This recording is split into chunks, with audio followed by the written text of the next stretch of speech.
नमस्कार, बहुत स्वागत है आपका। मैं हूं रीनू। सीएम शिवराज सिंह चौहान ने संबल योजना की दोबारा शुरुआत कर दी है। सीएम ने संबल योजना को लॉन्च करते हुए इसे गरीबों के लिए सहारा बताया और साथ ही कांग्रेस सरकार की योजना बंद करने को लेकर उन पर निशाना भी साधा।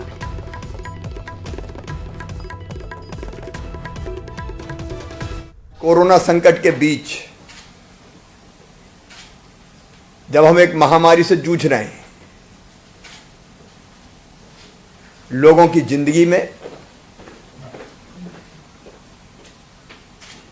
संबल देने वाली, सहारा देने वाली योजना संबल को हम फिर से प्रारंभ कर रहे हैं। ये संबल योजना जब मैं पहले मुख्यमंत्री था तब हमने प्रारंभ की थी। ये संबल केवल योजना नहीं है, गरीबों का सहारा है संबल, बच्चों का भविष्य है संबल,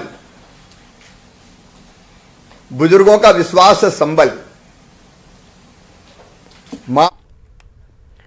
और अधिक जानकारी के साथ सहयोगी पूजा लाइव जुड़ गई हैं। पूजा, संबल योजना दोबारा से शुरू कर दी गई है जो कि कमलनाथ सरकार में बंद कर दी गई थी। किस तरीके से ये योजना काम करेगी, कैसे फायदा होगा गरीबों को? देखिए रेनू, पहले ये योजना पिछली सरकार ने बंद कर दी थी, लेकिन उसके पहले से ही ये सरकार चलाती आ रही थी। पिछली सरकार ने भले बंद कर दी और आज फिर से इसकी रीलॉन्चिंग हुई है। एक नए स्वरूप के साथ इसकी रीलॉन्चिंग हुई है। लोगों को ज़्यादा इससे जोड़ा गया है और जैसा कि मुख्यमंत्री ने खुद ही कहा था कि बच्चे के पैदा होने के पहले से लेकर के जो मौत होती है उसके बाद तक ये लोगों को सहारा देती हुई योजना है और इसी स्वरूप को और आगे बढ़ाने के ख्याल से इसका और रूप को बढ़ाया गया है।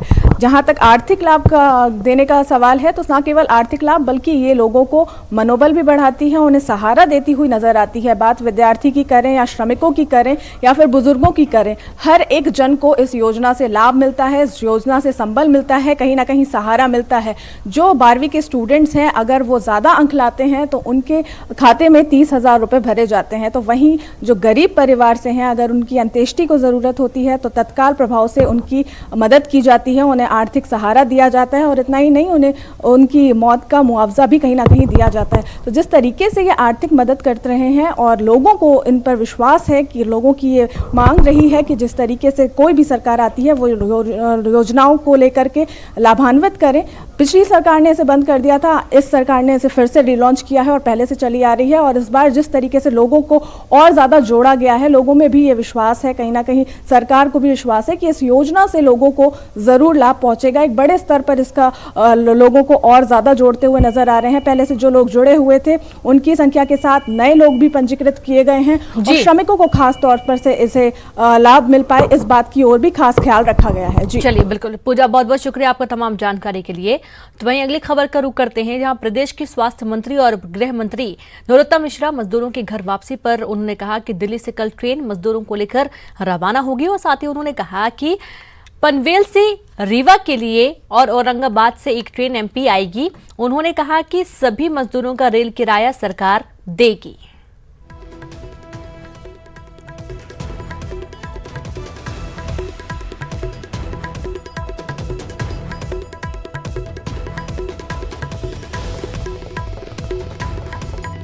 तो प्रदेश के स्वास्थ्य और गृह मंत्री नरोत्तम मिश्रा ने मजदूरों के घर वापसी पर कहा कि दिल्ली से कल ट्रेन मजदूरों को लेकर रवाना होगी। साथ ही पनवेल से रीवा के लिए और औरंगाबाद से एक ट्रेन एमपी आएगी। तो बाहर से आने वाले यात्रियों में पनवेल महाराष्ट्र से एक ट्रेन आज रात को रवाना होगी। वो ट्रेन रीवा के लिए रवाना होगी। वहां से आने के बाद सभी की जांच करने के बाद संबंधित गंतव्य की ओर लोगों को रवाना वहां का जिला प्रशासन करेगा। इसी तरह से एक ट्रेन हैदराबाद से कटनी के लिए रवाना होगी। कालीकट केरला से भी कल परसों के बीच में कालीकट से और केरला से भोपाल के लिए रवाना होगी। 3 ट्रेनें औरंगाबाद से, अब ये स्थान इसके तय होना है, कि कहाँ कहाँ जाना है, क्योंकि अभी जो संबंधित हमारे मजदूर हैं उनसे संपर्क की कोशिश की जा रही है। प्रदेश के गृह मंत्री नरोत्तम मिश्रा ने कहा कि पुलिस अब घर घर जाकर एफआईआर दर्ज करेगी और साथ ही उन्होंने कहा कि जो जवान कोरोना संकट काल में 30 दिन की ड्यूटी करेंगे उनको मेडल दिया जाएगा। तकलीफ को झेलते हुए भी हमारी सेवा में, हमारी सुरक्षा में लगे हुए हैं, तो हमने तय किया कि उनको, जिन्होंने 1 माह की सेवा की है, उन्हें मेडल दिया जाएगा। आज ये भी तय किया है कि अब होम डिलीवरी जैसा शब्द होता है ना, उस तरह से एफआईआर लिखने पुलिस घर पे आएगी, आपके अपराधों का क्लासिफिकेशन होगा। और अधिक जानकारी के साथ संवाददाता जितेंद्र लाइव जुड़ गए हैं। जितेंद्र, गृह मंत्री नरोत्तम मिश्रा ने प्रेस कॉन्फ्रेंस की और इस दौरान उन्होंने कई सारी बातें की और साथ ही एक नई चीज जो निकलकर सामने आई है कि जो एफआईआर होगी वो पुलिस अब घर जाकर करेगी।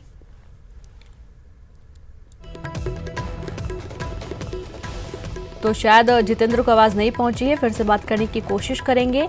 तो आपको बता दें कि मजदूरों की घर वापसी से लेकर आम जनता की राहत के लिए अब नई पॉलिसीज फिर से सामने आ रही हैं, जहां पर अब पुलिस घर जाकर एफआईआर दर्ज करेगी जो भी मामला होगा।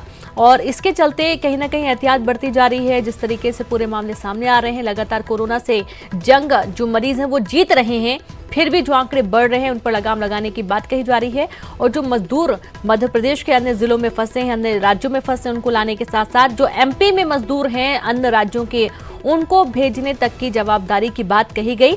और अब तक 70,000 मजदूर वापस आ भी चुके हैं। प्रवासी मजदूरों की वापसी होगी और आपको बता दें पनवेल से रीवा के लिए आज ट्रेन रवाना होगी। अधिक जानकारी के साथ जितेंद्र जुड़ गए हैं। जितेंद्र, मजदूरों की घर वापसी और साथ ही घर घर जो भी मामले होंगे अब घर जाकर पुलिस एफआईआर दर्ज करेगी। एक और नई पॉलिसी देखी जा रही है आज प्रेस कॉन्फ्रेंस के दौरान।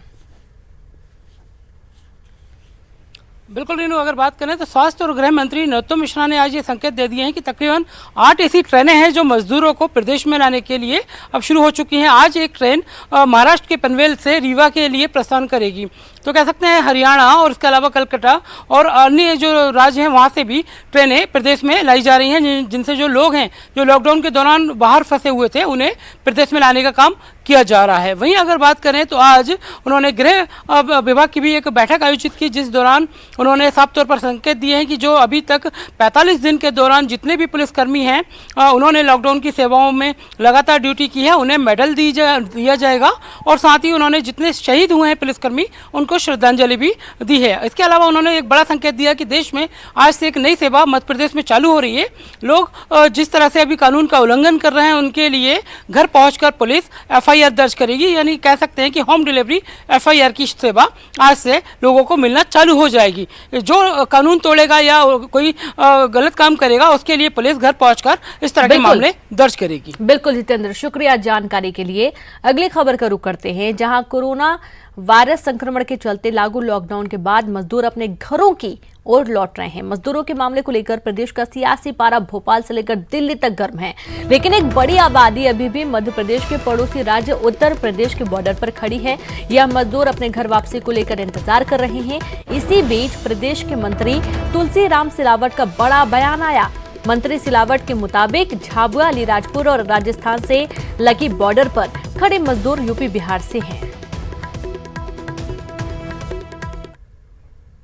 प्रदेश के बाहर फंसे हुए लोगों को वापस लाने के लिए सरकार की कवायद के सामने एक और बड़ी चुनौती आ गई है कि मध्य प्रदेश के अलावा उत्तर प्रदेश और बिहार के मजदूर अब मध्य प्रदेश में एंट्री चाह रहे हैं। मध्य प्रदेश के मजदूरों के साथ उत्तर प्रदेश और बिहार के मजदूर भी सीमावर्ती राज्यों की बॉर्डर पर पहुंचे हैं और ये एक बड़ी चुनौती सरकार के सामने आ गई है। प्रदेश के मंत्री तुलसीराम सिलावट हमारे साथ मौजूद है। सर, एक तो मजदूरों को हम लाने की कोशिश कर रहे थे, लेकिन बिहार और उत्तर प्रदेश कई लोग मध्य प्रदेश की जो बॉर्डर है, चाहे बड़वानी हो, झाबुआ हो, सेंधुआ हो, हमारे मुख्यमंत्री इन जो उत्तर प्रदेश के मजदूर हैं उनसे उत्तर प्रदेश के मुख्यमंत्री से बात कर रहे हैं, क्योंकि ये मजदूर वहाँ क्यों और यहाँ क्यों, हमको इनकी समस्या का समाधान करना है।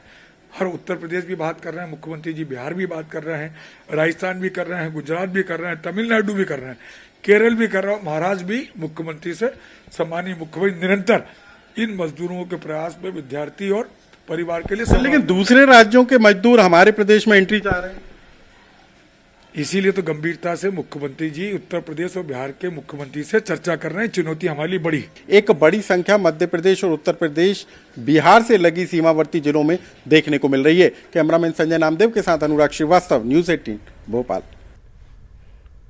तो प्रदेश में शराब ठेकेदारों और सरकार के बीच का विवाद अब हाईकोर्ट पहुंच गया है। इंदौर, भोपाल और जबलपुर रीजन के शराब ठेकेदारों ने जबलपुर हाईकोर्ट में याचिका दायर की है। 30 शराब ठेकेदारों की याचिका पर सुनवाई करते हुए हाईकोर्ट ने मध्य प्रदेश सरकार के खिलाफ नोटिस जारी किया है। हाईकोर्ट ने राज्य सरकार से पूरे मामले में 2 हफ्तों में जवाब मांगा है और मामले पर अगली सुनवाई के लिए 19 मई की तारीख तय कर दी है।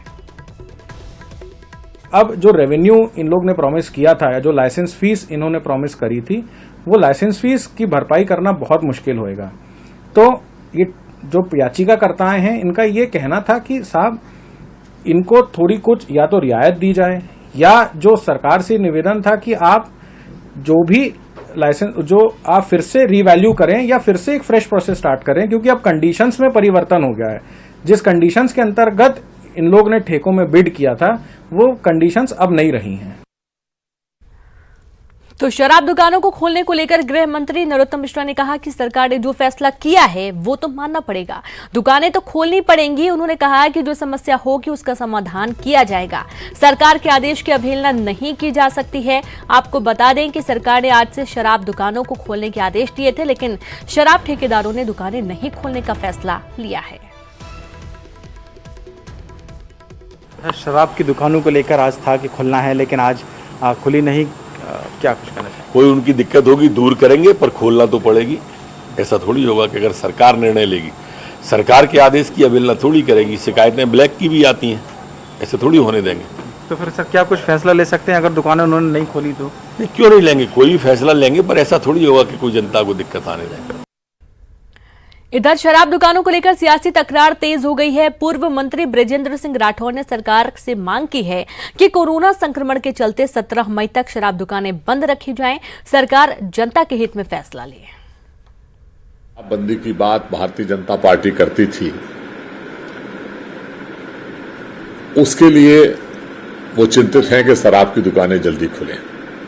मेरा ये मानना है कि राजस्व की बढ़ोतरी के लिए दुकानें खोलना भी आवश्यक है, लेकिन धनबल से ज्यादा चिंता जनबल की होनी चाहिए, और ये पहले दिन से कहा भी जा रहा है। तो जो दुकानें 17 तारीख तक लॉकडाउन कम से कम जब तक है, तब तक तो इनको बंद रखा ही जाना चाहिए। सरकार ने आज से शराब दुकानों के खोलने के फैसले लिए थे, लेकिन शराब कारोबारियों और सरकार के आमने सामने आ जाने की वजह से शराब की दुकानें नहीं खुली। आपके टीवी स्क्रीन पर नरसिंहपुर, दमोह, अशोकनगर, हरदा और शाजापुर की तस्वीरें हैं, जहां शराब दुकानों के शटर गिरे हुए हैं।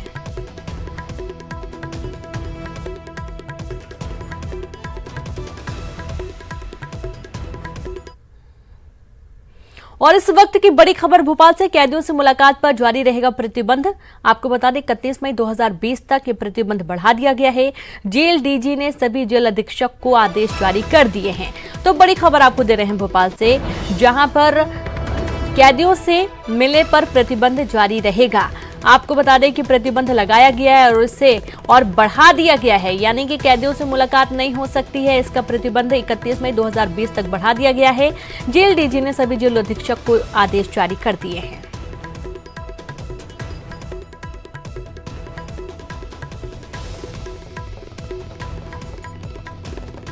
के बाद एक बार फिर से आप सभी का स्वागत है। एमपी में अब तक 3076 कोरोना के केस सामने आ चुके हैं और अब तक 139 कोरोना मरीज ठीक हो चुके हैं। अब तक कोरोना से 175 मरीजों की मौत हो चुकी है।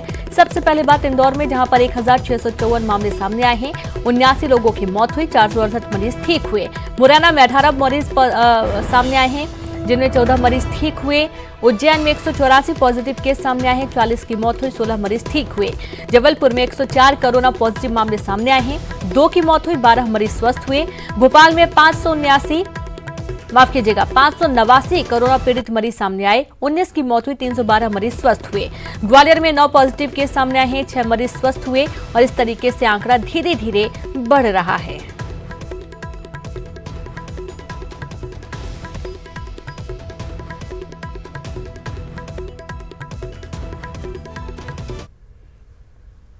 तो कोरोना के संक्रमण से जूझ रहे इंदौर के लिए अच्छी खबर है। जी हां, कोरोना के रिकवरी रेट में वो देश में सबसे आगे निकल गया है। इंदौर का रिकवरी रेट 28.3 पर पहुंच गया है।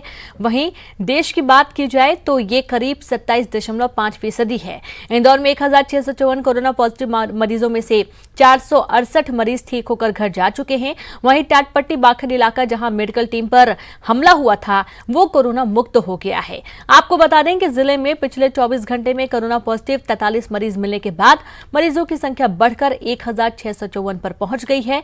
वहीं कोरोना से अब तक जिले में 79 मरीजों की मौत हो चुकी है। हमारे 483 टेस्ट टोटल लगाए गए थे, उसमें से 440 निगेटिव आए हैं और 43 पॉजिटिव आए हैं। इन्हें मिलाकर अभी तक कुल 1654 मरीज हमारे पॉजिटिव आए हुए हैं।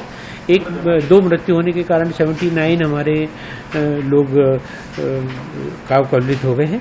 इसके अतिरिक्त 106 लोगों को हमने डिस्चार्ज किया है, जिसको डिस्चार्ज करने के बाद हमारी जो संख्या है 458 पहुंच चुकी है। और सबसे अच्छी बात यह है कि 1654 लोगों में से जो रिकवरी रेट अगर हम देखें तो ये 28.3 के करीब पहुंचती है। इधर राजधानी भोपाल में एक ही दिन में कोरोना से संक्रमित 3 मरीजों की मौत हो गई है। उनका इलाज चिरायु अस्पताल में चल रहा था। मृतकों की उम्र 82 और 92 साल बताई जा रही है, जबकि एक कैंसर से पीड़ित कोरोना मरीज ने दम तोड़ दिया। वहीं आज शहर में 28 नए कोरोना पॉजिटिव मरीज मिले हैं। 2 हॉटस्पॉट जहांगीराबाद जहां 16 और मंगलवार से 9 लोगों की रिपोर्ट पॉजिटिव आई है। वहीं जीएमसी के जूनियर रेजिडेंट डॉक्टर भी कोरोना पॉजिटिव पाए गए हैं।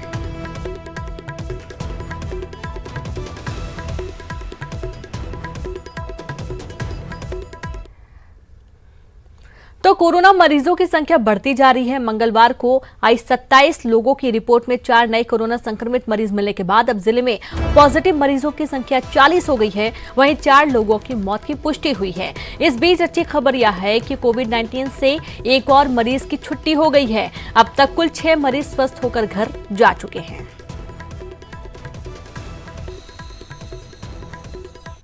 नंबर्स की बात करें तो आज जो सुबह 27 सैंपल आए हैं उसमें प्रिजम्पटिव पॉजिटिव 4 केसेस हैं। और एक अच्छी बात यह है कि एक बोलिया के जो मरीज भर्ती थे उनकी दूसरी निगेटिव भी आ गई है और हम लोग उनको अभी रिलीज़ कर रहे हैं। तो इस तरीके से ये अच्छी बात है कि जो हमारे पूर्व के जो मरीज थे वो सभी स्वस्थ होकर आज अपने घरों को वापस। तो धार में कोरोना की 14 मरीजों की पुष्टि के बाद यहां पर मामला सामने आया है, जहां पर आज 14 मरीजों के ठीक होने के बाद डिस्चार्ज उन्हें कर दिया गया है। अस्पताल से छूटने के दौरान डॉक्टरों और नर्सों ने उनका फूलों से स्वागत किया है। इसके पहले भी यहां से 12 मरीज ठीक होकर अपने घर जा चुके हैं। मरीजों को डिस्चार्ज करने के दौरान खुद कलेक्टर उनका स्वागत करने के लिए अस्पताल परिसर में मौजूद थे।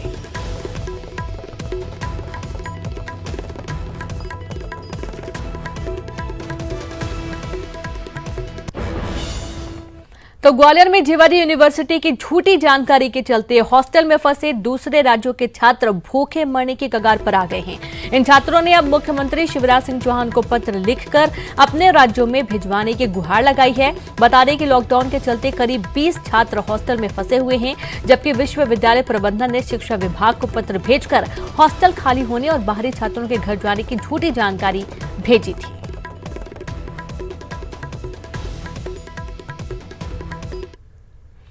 ओरछा का राम राजा मंदिर सूना है। वजह देश में लागू लॉकडाउन है। लॉकडाउन से पहले यहां दर्शन के लिए रोज हजारों की संख्या में देशी विदेशी श्रद्धालु आते थे, लेकिन जब से लॉकडाउन लागू हुआ तब से राम राजा का मंदिर सूना हुआ है।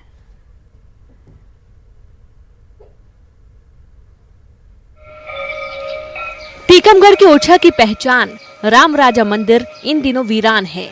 वो मंदिर जहां सुबह से लेकर रात तक भक्तों का तांता लगा रहता था, आज वहां तन्हाई का राज है और ये सब किया है कोरोना वायरस ने। क्योंकि कोरोना वायरस ना होता तो इसको काबू में करने के लिए लॉकडाउन न लगाया जाता और न ही राम राजा मंदिर से भक्तों की दूरी बनती। कोरोना वायरस के संक्रमण से भक्तों और यहाँ के लोगों को बचाने के लिए श्रद्धालुओं के लिए मंदिर के पट बंद कर दिए गए। सिर्फ मंदिर के कर्मचारी और पुजारियों को ही मंदिर में जाने की अनुमति मिली हुई है ताकि राम राजा की दैनिक पूजा होती रहे। ओरछा का राम राजा मंदिर देश का एकमात्र मंदिर है जहां पर भगवान श्री राम को राजा के रूप में पूजा जाता है और हर रोज सुबह 8 बजे से रात 10 बजे तक यहां राम राजा का दरबार सजता है।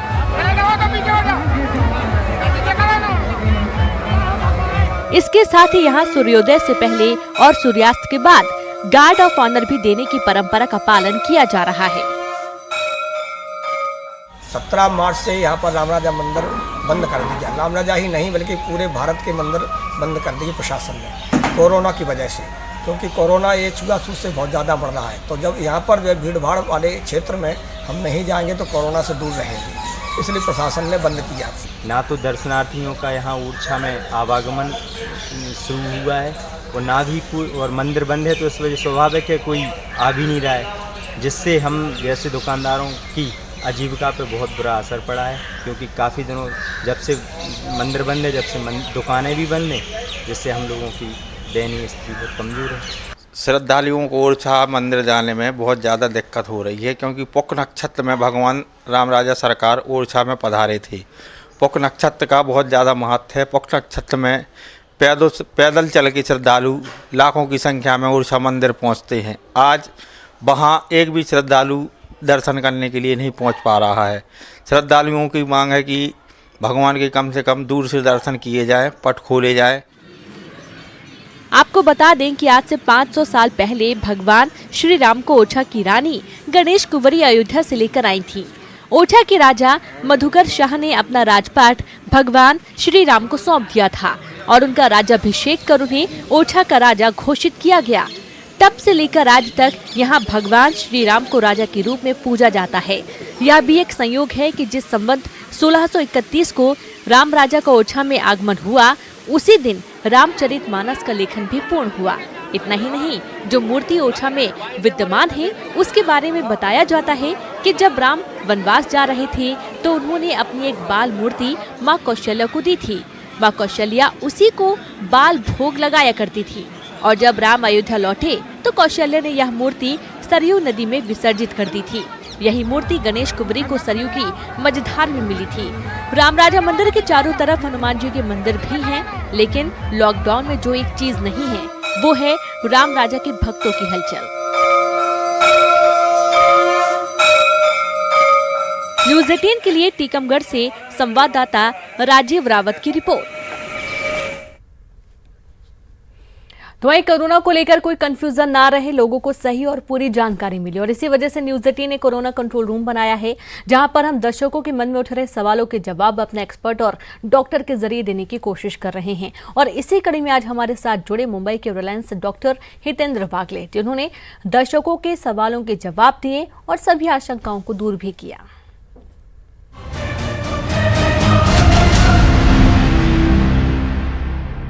मैं नीता कुमारी आरा बिहार से बोल रही हूँ। मेरा एक प्रश्न है, बाजार से लाए हुए सामान या फल सब्जियों में भी कोरोना वायरस पाया जाता है। ऐसे में खरीदारी करते समय क्या क्या सावधानियाँ बरतनी चाहिए? राज रांची से कि क्या बाजार से खरीदे हुए फल और सब्जी में कोरोना होती है? अगर उसमें भी कोरोना होती है तो उससे बचाव के क्या क्या उपाय हैं? मैं उर्वशी वर्मा रांची झारखंड से हूँ और मेरा प्रश्न ये है कि बाज़ार से लिए गए फल सब्जी सामानों में भी कोरोना के वायरस रहते हैं। हमें बाज़ार से सामान लेते वक्त क्या क्या सावधानी बरतनी चाहिए? को हल्दी और नमक के पानी से आधा घंटा भिगोइए, उसके बाद में उनको अच्छी तरह से धो दीजिए। आपके हाथ को अच्छी तरह से सैनिटाइज़र से या साबुन के और पानी से धो लीजिए। आपके हाथ को आपके नाक मुंह के आजू बाजू में मत लेके जाइए। हाँ, कांच पे भी कभी कभी कोरोना जीवित रह सकता है, तो जहाँ जब आपको एहतियात बरतें कि जहाँ भी आप दुकान में जाए किसी कांच की चीज़ या किसी भी और चीज़ों को मत छूइए। स्पर्श एकदम कम से कम रखिए।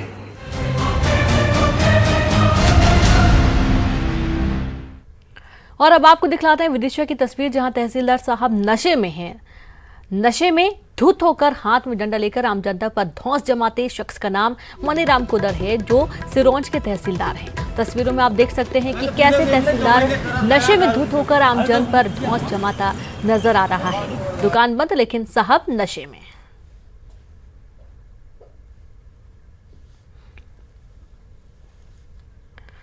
और इसी के साथ इस बुलेटिन में इतना ही। नमस्कार।